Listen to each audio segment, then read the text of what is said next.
And everyone, hi there. My name is Lindsay Ling, and I'm a second-year resident down at the Magnolia Regional Health Center Emergency Medicine Residency down in Corinth, Mississippi.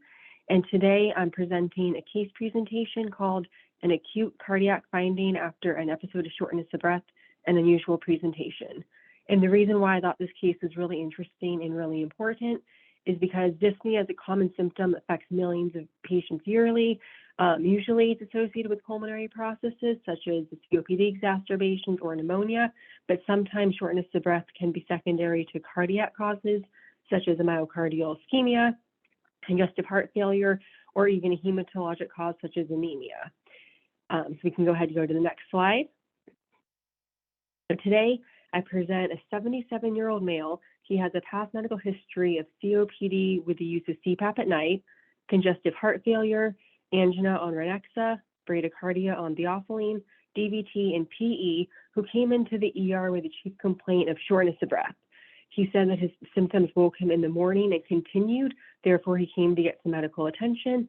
He states that he had chest pain, worse with deep inspiration, but denied any sick contacts and denied other symptoms such as fevers, chills, nausea, and vomiting. Next slide. When the patient got to us, he had a temperature of 97.8, pulse was bradycardic at 42, respiration tachypnic at 24, and he was satting 98% on 3 liters nasal cannula. His blood pressure was 102/52, and regarding physical exam findings, only significant finding was bradycardia. There he had an S1, S2, no murmur, no rubs, nothing else significant on physical exam. Regarding the workup on this patient, we got labs including CBC and BNP. Both were relatively unremarkable. Troponin was negative, BNP within normal limits. He was flu and COVID negative. We obtained a chest x-ray to look for any acute abnormalities, and the chest x-ray is shown to the right side of the slide. No acute cardiopulmonary findings, and we also obtained an EKG. So this first EKG noticed that it was sinus bradycardia at 42 beats a minute.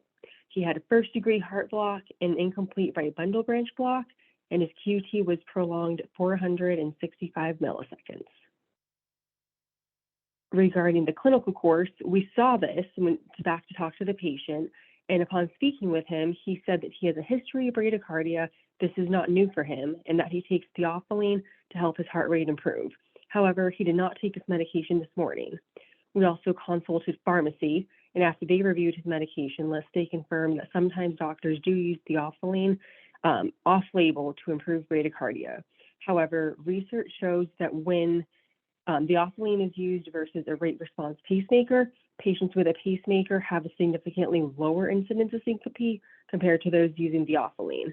We also looked into Ranexa, and while Ranexa has been linked to bradycardia, review of the 5 major trials did not demonstrate that a lot of patients experience a side effect. It's actually less than 2% of patients who experience a side effect. So given that the patient continued to be bradycardic in the emergency department with some abnormalities on the monitor, we decided to print out a second EKG just to make sure everything looked okay. Next slide, please. Thank you. So this is the patient's second EKG, and here we see sinus rhythm at beats of 39 beats per minute. Now the patient has a complete heart block with complete AV dissociation, and the patient continues to have a prolonged QT at 457 milliseconds. Given this change in the fact that the patient has a symptomatic complete heart block, we've reached out to cardiology, and they recommended that the patient be admitted for placement of a temporary pacemaker.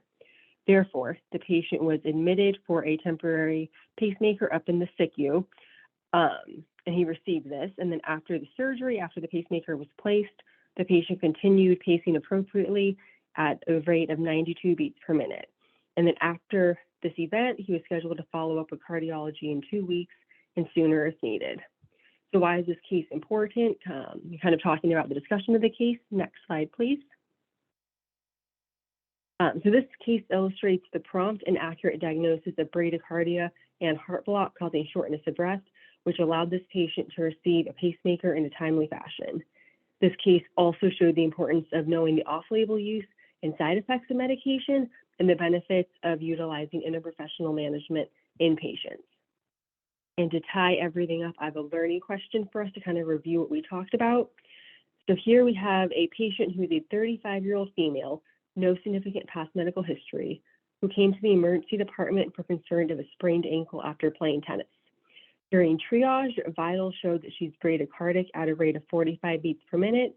However, when you ask the patient about symptoms beyond her ankle pain, she denies any other symptoms, including shortness of breath, palpitations, chest pain, etc. So what's the recommended disposition for her? We have A, admission and cardiac consult, B, admission and telemetry monitoring, or C, follow-up outpatient with cardiology referral. And in this case, the answer would be C, follow-up outpatient with cardiology referral. We have a relatively young, healthy female who's asymptomatic from her bradycardia. Therefore, we don't need to do any additional monitoring at this time. And that's my entire case. Thank you all for listening and for squeezing me in after technical difficulties. At this time, I'm more than happy to take any questions.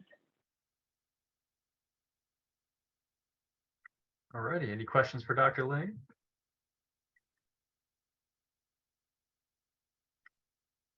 All righty, well, thank you very much.